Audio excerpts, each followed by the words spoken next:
On today's Try to Finish Something, I want to first give credit where credit is due. Probably about a year ago now, Ado and David put on the dollar store challenge where you were supposed to build something with things you found at a dollar store or a Goodwill or something like that. And I saw a build that Garland had done where he built the Boba Fett Slave 1 ship and made this little mini diorama. And ever since then, the idea of doing a diorama has been brewing around inside my head. And then I've seen Brian, and I've seen Rebel Base Builds and Dennis building all of these really cool dioramas. And as I was talking to Garland about this, he mentioned Gamey Builds. And since then, I've binge-watched every episode of Gamey Builds.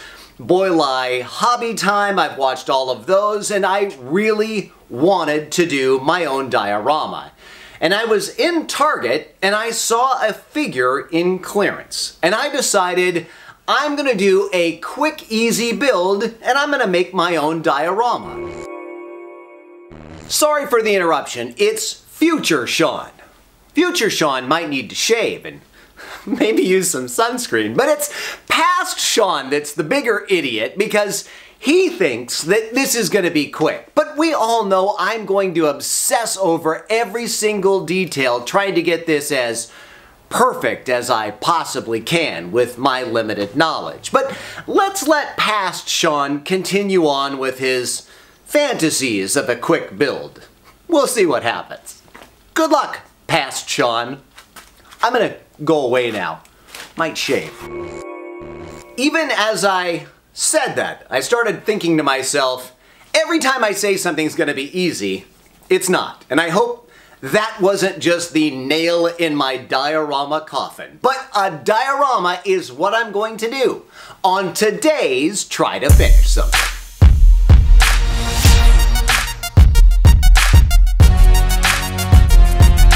I get asked one question a lot. Why my allegiance to the Empire? And you gotta think, when I first saw Star Wars, I was awestruck by how cool the Empire characters were. I mean, Darth Vader and the Stormtroopers, there was nothing better than those characters to a young kid. And the Rebels, I mean, they look like my dad, just dressed differently. I mean, that wasn't cool, but as I've gotten older, the ragtag group of mercenaries in some rusty, cobbled together ships, that really looks cool to me. And a quick side note, I had a toy when I was younger. It was the Kenner Droid Factory, and it was a brown base that had a crane and a bunch of droid parts, and you could put together your own droids. I loved that toy. Why do I bring that up? My first diorama checks off all three of those boxes. I have a character that is a loader droid for the Empire with a really cool look.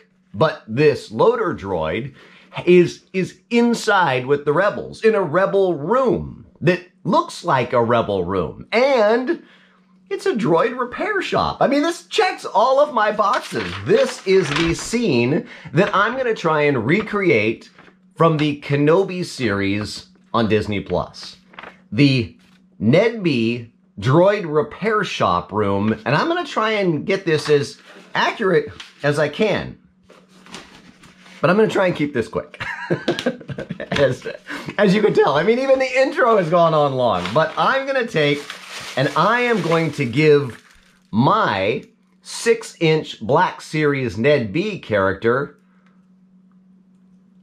a new paint job. I'm going to give Ned-B a new paint job, and I'm going to give him a room to be properly displayed. But first, I need to make a couple items to see if I can get the scale right for this 6-inch figure. So let's get to it. All right. So before we fully get into this, I want to point out that I'm wearing my Busted Tees Millennium Falcon shirt. And I'm so dumb that when I do a build, I keep my shirt on my workbench so that I have the same shirt on every time so that it doesn't distract you, probably more me, from it being multiple days. I just went and changed my shirt, but this build winds up taking so long, I actually forgot which shirt I was supposed to be wearing. And going and looking at the footage was a bridge too far, I guess. So here I am now in the right shirt, and these are my own versions of IKEA furniture pieces. designed by me and cut on my laser printer, and I'm just assembling these with CA glue.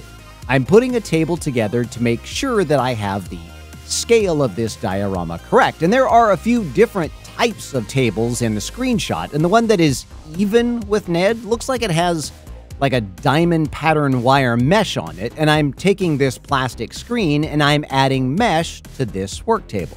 Notice how clean my table is. Well, for me anyway. It's fun to watch what a disaster this table becomes as this build goes on. And I was watching Boylai Hobby Time, and I used to wonder why he keeps stopping to clean his workspace so much. And after this diorama, I think I get it.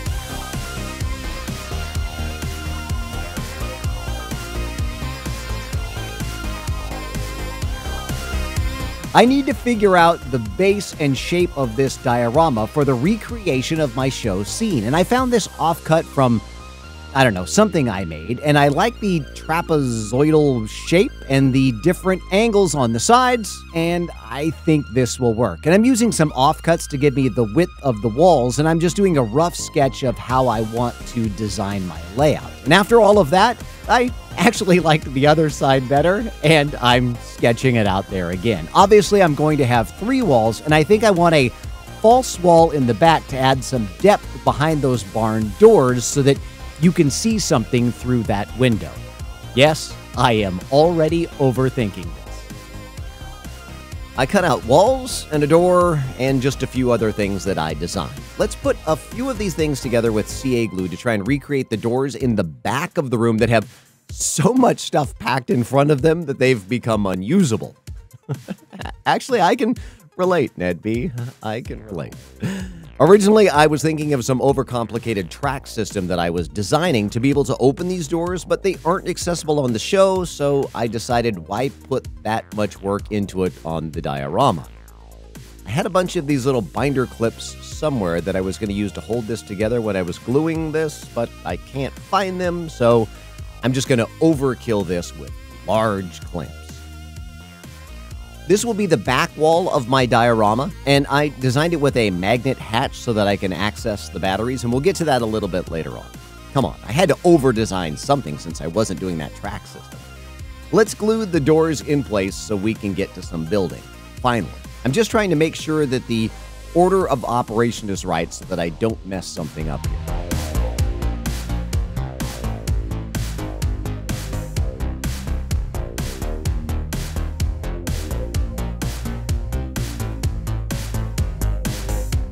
Now, since this was cut on the laser cutter, you can't do angles, only 90-degree cuts, so I have to give these edges a bit of an angle by sanding them so that my puzzle pieces fit together correctly when I slide them together.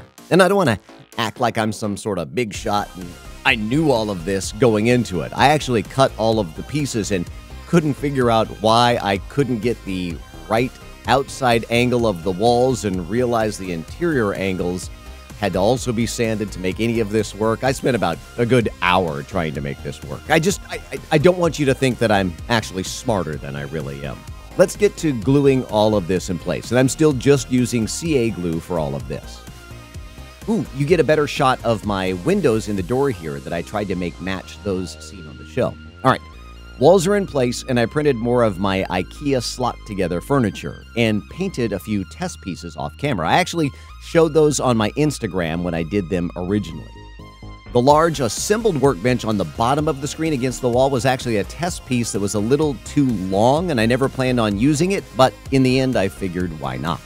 The reason for me telling you this is I didn't film the assembly of that, and I didn't want you to wonder what it was, but there will be plenty coming because I have to put together 2 more.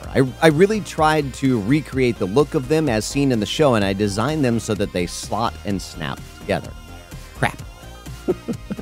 The middle slot is actually on the wrong side of that shelf. It's time to recut the middle shelves. And on the second time I cut these, those little engraved slots, those trenches as seen in the show, I did them on the wrong side. I cut them wrong again, twice. And this is taking way longer than I thought it was going to. 1 week later. All right, here we go. Assembly time. If my tolerances were a little closer, I could snap these together and it would hold, but I'm not Dune Sea Outpost good yet with my design work, so I'll have to rely on glue and clamps. And I'm just holding things while the glue and kicker does its job and thinking about the actual layout because I have 2 of these desks to fit in, but since I'm doing a slice of the scene, I think I want to cut off the end of one of these desks to fit the angle of the diorama, and I think I'm just going to wing it. Yes, I could have designed it with the angle in there, but again, I'm just not that smart. I'm going to hand cut this with a pull saw and hope for the best. In the end, I guess I could just always make another. Damn, I actually just sawed into my knuckle. All right, now I need to give the same angle on the middle part of the shelf, and I think this is going to work. Let's cut the middle shelf and try and avoid my hands this time. All right, I think that all worked out like I planned. Gonna do a little bit of sanding to smooth over some edges, and I think I can move on to the floor.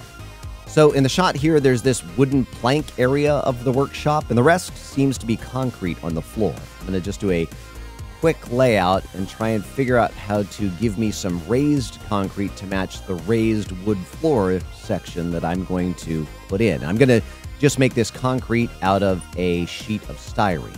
And this styrene is a little bit thicker, so the score and snap isn't going quite as easily as I wanted. Partly because my blade isn't sharp, and partly because if I had something to hold this large surface area better along the line, it would make a clean snap easier. Like that. Okay, now I have to cut out the section where the wooden part of the floor will be.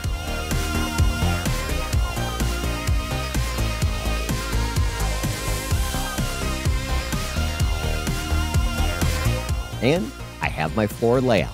Onto the wooden planks. This looks like there's some sort of rough-cut wooden planks nailed into the base of the floor. I'm going to just use these tongue depressors and cut these to fill in the wood floor area. I want to round the edges a bit to rough these up to match the look of the scene, and I'm notching some of the ends and roughing them up with my X-Acto knife and a large wire brush. Now to create the puzzle of these so that the edges meet up in different spots on the floor and so that the planks meet the wall at the correct angle.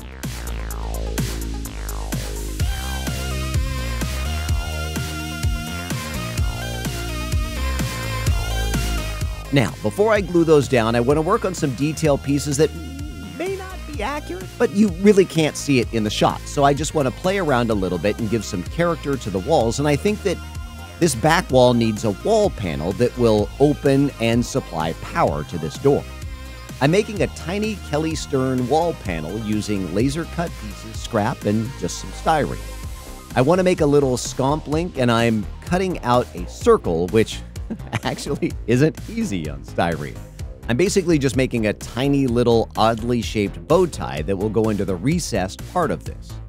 Planning out the layout for a few more tiny greeblies to give it some interest, and let's get to gluing.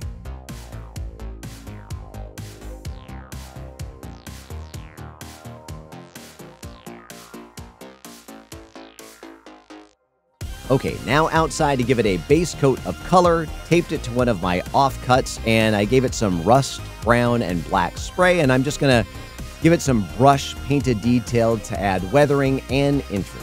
And I'm just adding this with basic latex craft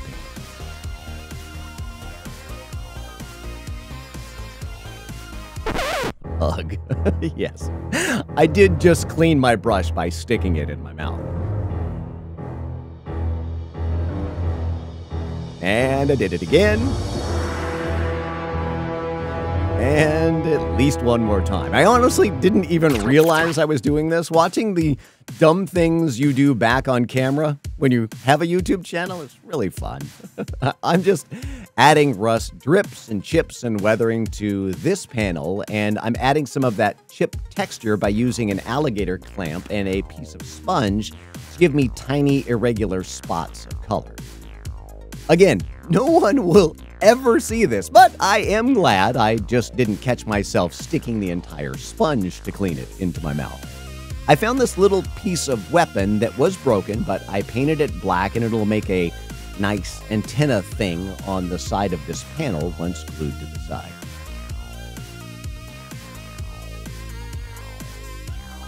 Now, I'm using scraps of styrene and adding some panels and shapes on the walls so that the back wall doesn't look completely flat. I'm notching some edges of the styrene and putting some holes here and there to add some dimension and help sell the scale of this diorama.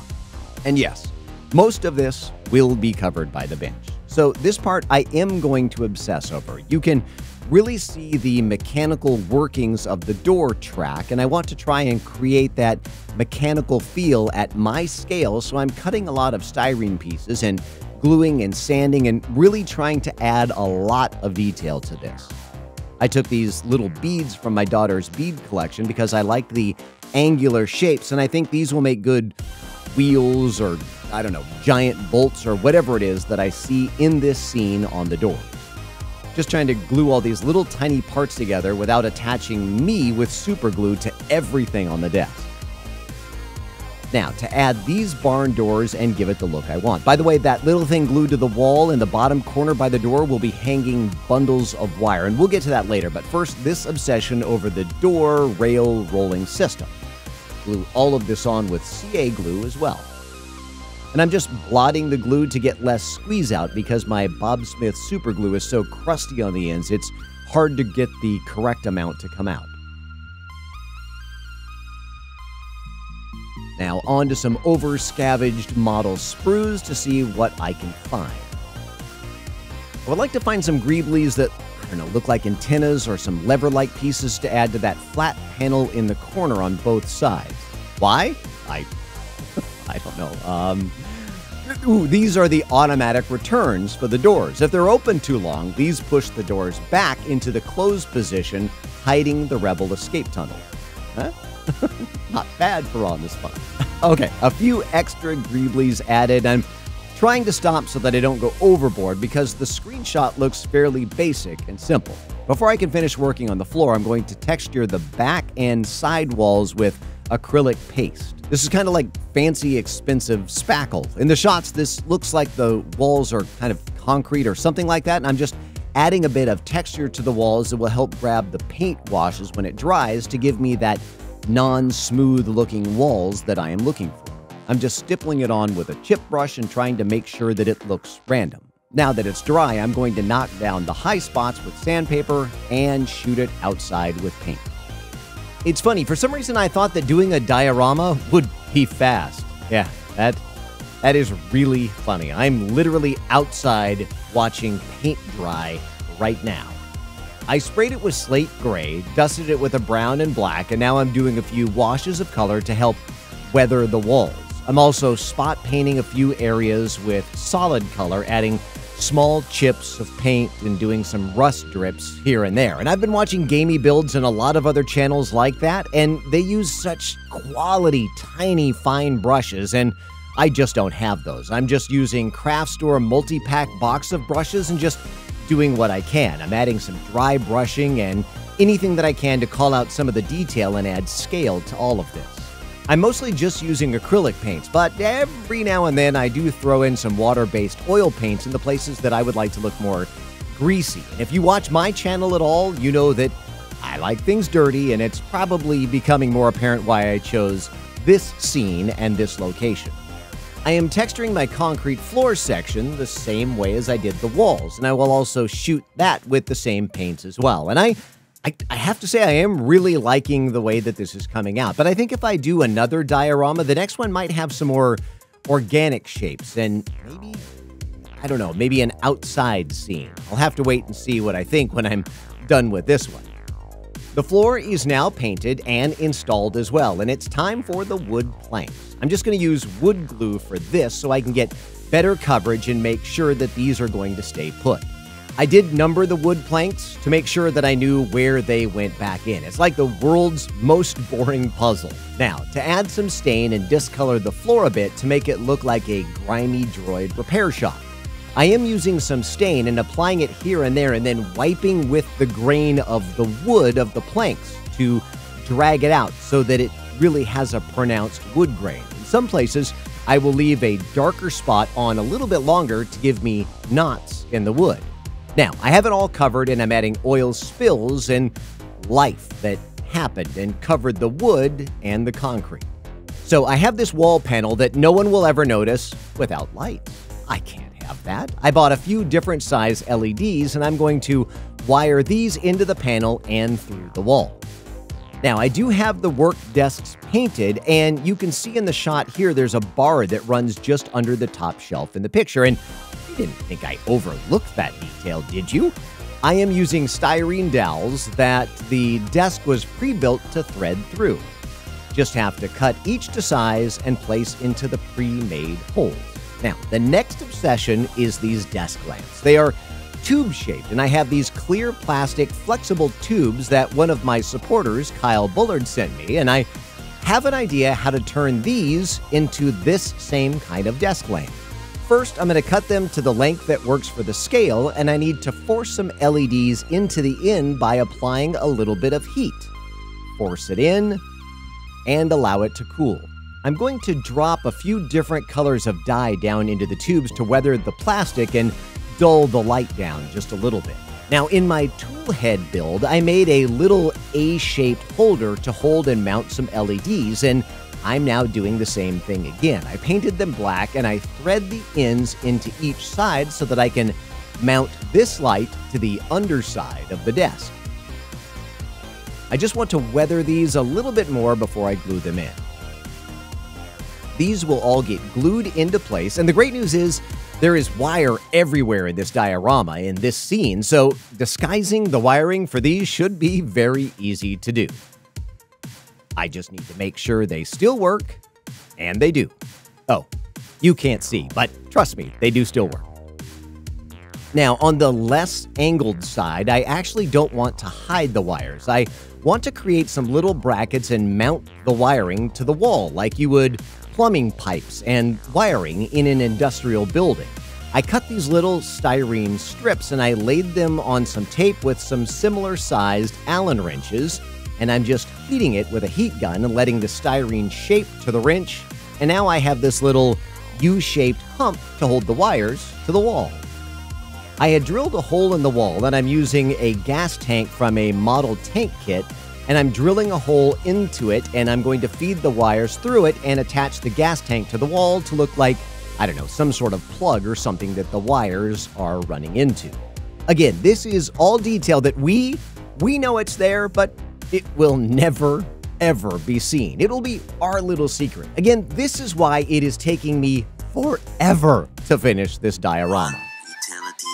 All right, it's time to start accumulating all the crap that's going to be filling this room. And there are a few different types of wire baskets that you can see in the scene. And I found this 3-pack of these rolling art tables. They're on wheels, and they kind of match the one behind Ned in the scene. And with some of the others, I'm just pulling the extra baskets off. And I found these wire doll baskets that I am also going to use to add some variation. And when I made my Andor blaster video up there, I bought a bag of various rings because in the handle of the blaster, it has one at the bottom. And if I stack a few of them together and add some wire around it, they look like bundles of hose or really thick gauge wire. And you can see something similar in the scene in the back in the baskets, and so I'm just gluing those in place with CA glue, and they'll sit on the table right in front of the doors in the back. And I bought this package of,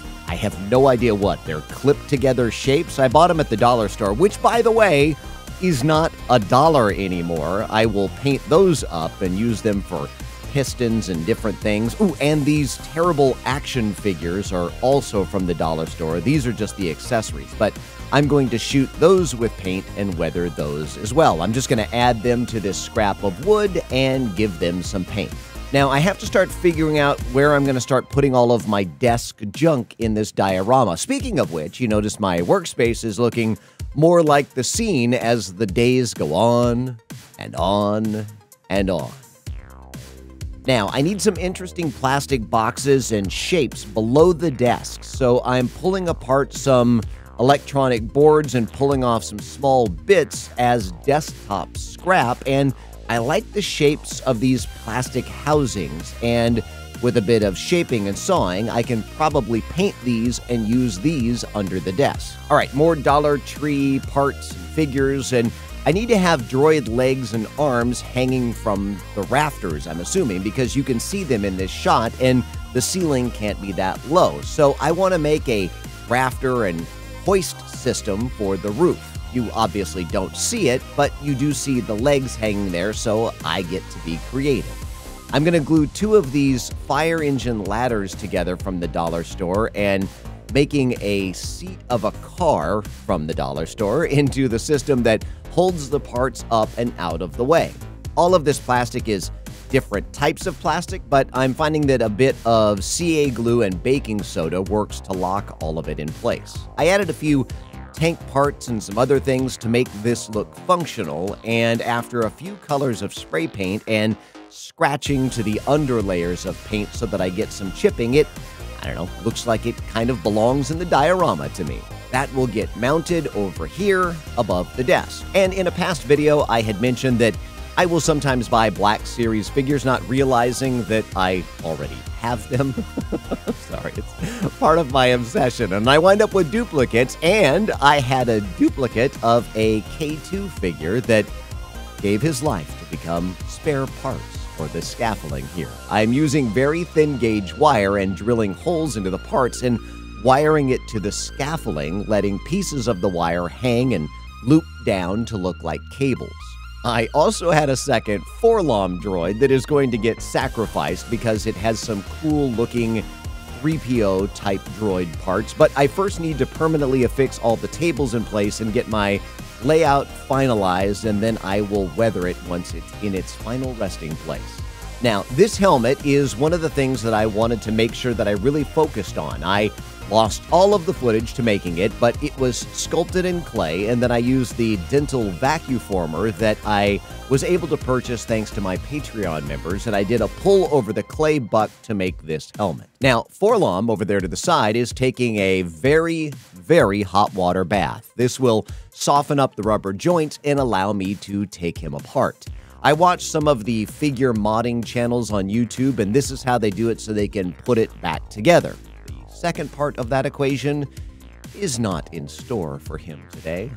I also just had a delivery of tiny dollhouse tools that I bought on Amazon. In the scene here, there are various tools and hammers and wrenches that can be seen all over, and when I weather those, these will become accessories to help with the overall look. The other thing that you can see on the table there is an oil can, and oddly enough, I guess a lot of young girls aren't looking for oil cans, but I did find this metal watering can, and I'm going to try and modify and sand that to make it look like an oil can. I went and painted all of the Forlom parts, most of them different colors, so that they look like they came from different droids to match my reference, and these parts will get scattered around on the tables and into the hanging mechanism. I am just weathering and attaching everything to the tables. Now, I continue on with my obsessive detail. In this scene, it looks like the planks are nailed to the floor, and on some of them, it looks like you can see the nail heads, and I don't know, maybe some of them have been driven in farther. So I have these dress pins with rounded heads, and I'm taping them together so that when I clip them, they don't fly everywhere. I learned that lesson the hard way. And I'm just cutting the heads off and drilling in a few holes in the floor, and I am super gluing the nail heads in place with CA glue. Now, I realize in the beginning when I kept commenting about me being obsessive with detail that there were some of you that probably thought, nah, I like it. You aren't crazy. Admit it.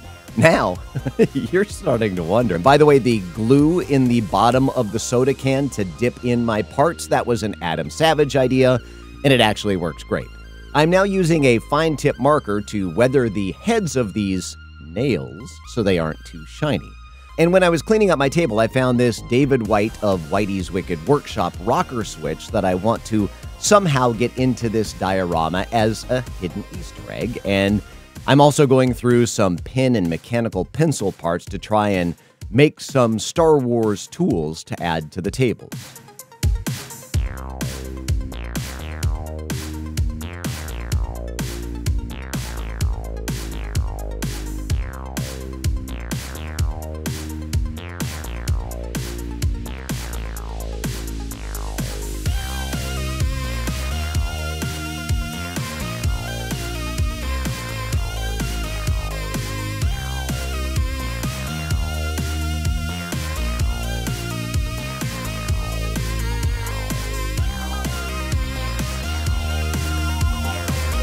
I will take those outside to paint. Now, this is a Cat 5 cable, and I am cutting the rubber shielding off to get to the small wires inside. I will use those around the desk, and I have a bunch of painted treasures, including the rocker switch that needs to be now mounted to the desk. And I'm just adding clutter and stuff to the desk, and I keep looking at the photo to make sure that any big call-out items are created like this. There is this clear dome on the top that I will use one of those coin toy containers, and I will scuff it up and weather it and make sure that the dome in the foreground is represented, just creating the kind of clutter in this workspace that, oddly enough, I am familiar with. This plastic housing has been painted, and these will be the containers under the benches.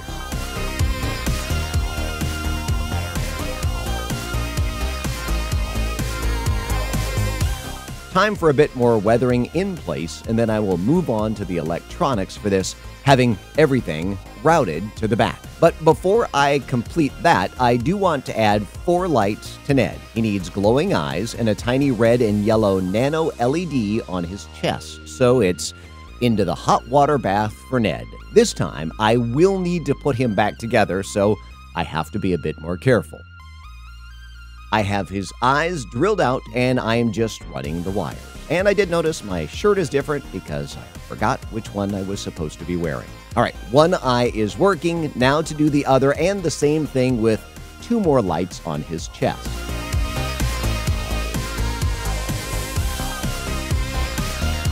All right, that all works. Time now to wire everything and have it come out of Ned's back. If I had planned ahead, I would have run the wires under the floor and I would have run them through his legs, but he has his hand on the desk, and I think I can just run the wires on the desk and make this all still work. First, this Ned is way too yellow, and he's not varied in the colors of dirt enough, so I'm going to re-weather him and add some variation to his colorization. And off camera after this, I'm going to run wires along the work table and cut a channel in the back of Ned's arm to run the wires, and then I will touch that up with some paint and make those disappear. I'm also going to attach an LED strip to the back inside of this wall to be able to get some light to shine through these windows up here by the door. So let's talk about my overcomplicated battery door. I scored where the batteries will go on my Glowforge, and now I am hand drilling out the battery indents with a drill bit. This MDF is very easy to drill. I have my finger on the outside of the thin MDF, and I am turning the bit, and as soon as I feel anything from the other side with the bit, I stop. And it's the perfect amount to drop in a little tiny magnet. I find which direction the mating magnet attaches and then mark the other side with a Sharpie, and all of that will make sense later. Oops, I got sidetracked again. I'm sorry. I just noticed that there is another clear dome in this scene, similar to the one that I did up on top, but it looks like this one doesn't sit as high, and I do have another one of these little coin-operated machines for the candy containers, and I'm sanding down the edges and scuffing it up so that it will not be as transparent and will hold on to the weathering better, and that's going to go on the table itself. All right, it's time to obsess a little bit more. In case you are able to see through those little tiny windows in the door, after all, I did put a light back there, I would like something to be on the other side of the wall to give it a little bit of interest. I'm going to quickly kit bash some sort of an air purification system. This door opens up into a cave system, and we want to make sure that the force-sensitive people that Ned is smuggling off the planet have minty fresh air to breathe, right? All right, I'm using a tank top and the end of a plane engine and some of the sprues for piping, and I'm just heating it to bend it the way that I want to go. And I've just added this little small box at the bottom for power, and I have officially gone too far. There is no way anything but a little bit of color will be seen through the tiny windows, but I have spent the last hour building this, and now painting and weathering it. This right here, this is why I shouldn't do dioramas. I'm spending too much time on detail that will be nothing but an Easter egg for you and I to even know it's there. And I'm still mounting this on the wall, and I'm weathering. I think I am 2 hours into it. Oh, wait, no, I'm adding more. I'm now adding silver chipping to it. This is when I think I shouldn't film these builds, because this is the kind of footage that will be used against me in my sanity trials. Even watching this back, I am finding it hard to defend myself. Let's close up the back so this will be the last time that anyone ever sees this. I want to make sure that it all works, and I add the top to this tiny little room behind the wall. There are a few other shelf items that I want to make sure I cover in my detail. There is this small barrel that is back here, and I made this one from one of these candy containers. I cut it in half and then added some greeblies and bent some wire to make handles for it. I'm just painting and weathering it.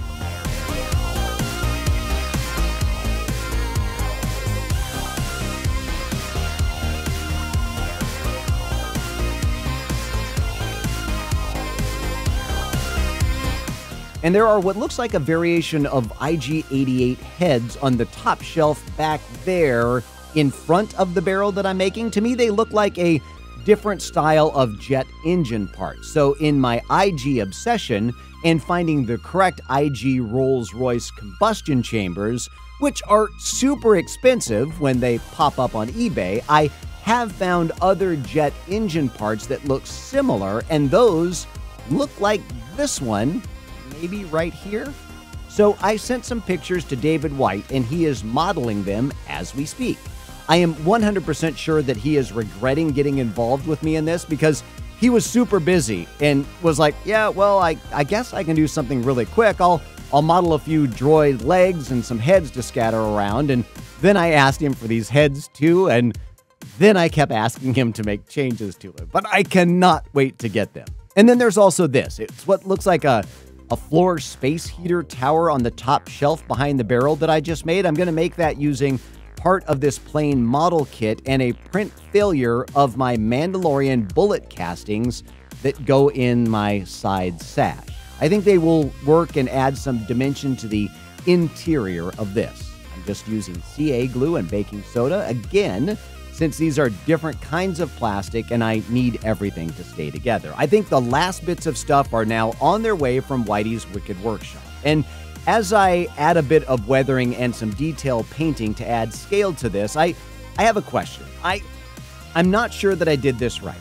This video is now super long, and I'm not sure I should have done it this way. Would you have rather had a two-part video or one long video? I think in this wacky world of YouTube, this will not be a good video for me. People will fast forward because it's so long and I won't get as much time viewing, and that will be bad for me in the, world of YouTube. But I would rather do what you would like to see, not what YouTube wants me to do. I think I know why my channel doesn't have the number of followers that I had hoped it would have. As I watch all of these amazing channels like Boylai Hobby Time, Gamey Builds, Ace of Clay, Craftman, and so many others, I notice they all have focus. I have what I would call creativity Tourette's. I am all over the place making so many different things, it's probably hard to follow me. Oh well.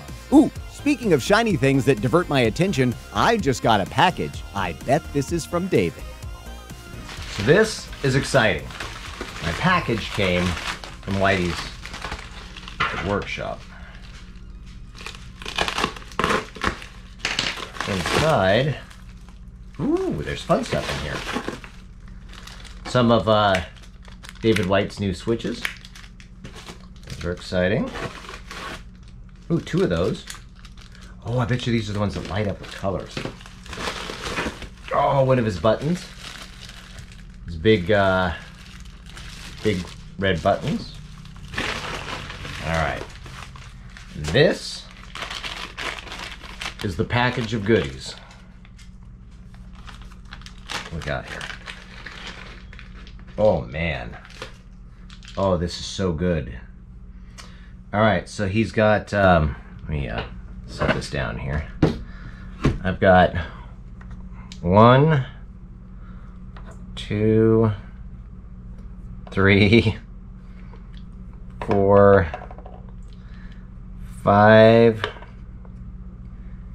K2SO heads. I've got some droid legs, and I've got these.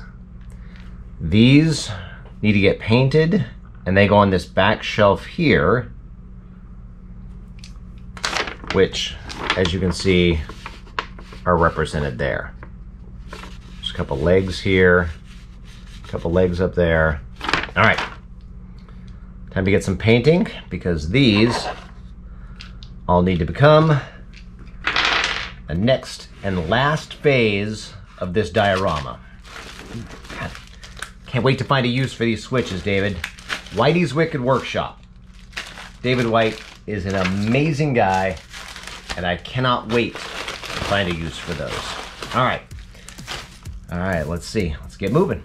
I took the pieces outside and based them all with a few different colors of spray paint and dusted them with like colors to give them some pre-weathering. And this paint in this container is an acrylic slurry. It's, I don't know, some sort of a pre-made wash. When I have containers of paint that are almost empty, like brown, black, or gray paints, I rinse them out with just a tiny bit of water and then dump it all back into this container, making my own grimy wash. I am just brushing it on and dabbing it off. Then I'm just adding some specific spot weathering with brown, black, and rust colors after this.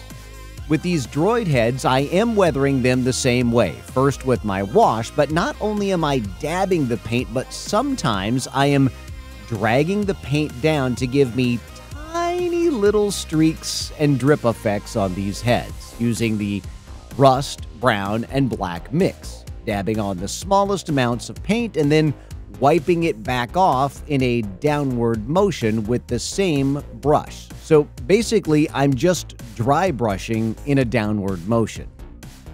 Just doing some touch-up on these other pieces, and I think it's finally time to glue these in place. And I think this is it, the last step. So as I glue these in, I really want to say thank you to my Patreon members, and all of these files will be available for free in my Try to Finish Something Facebook group. Feel free to download and make your own versions of, I don't know, any of this. Your support really helps me with my creative Tourette's I do on this channel, and I really hope you enjoyed my first ever diorama. And if you did, please consider subscribing to my channel and even becoming a Patreon supporter, or grabbing something from my Amazon wish list in the description of this video or pinned in the comments down below. And if you didn't, as always, just keep it to yourself, and we'll see you next time as we try to finish something. Stick around. Glam shots next, and there are going to be a lot of them. Thank you so much for watching. I really mean it. So much later that the old narrator got tired of waiting, and they had to hire a new one.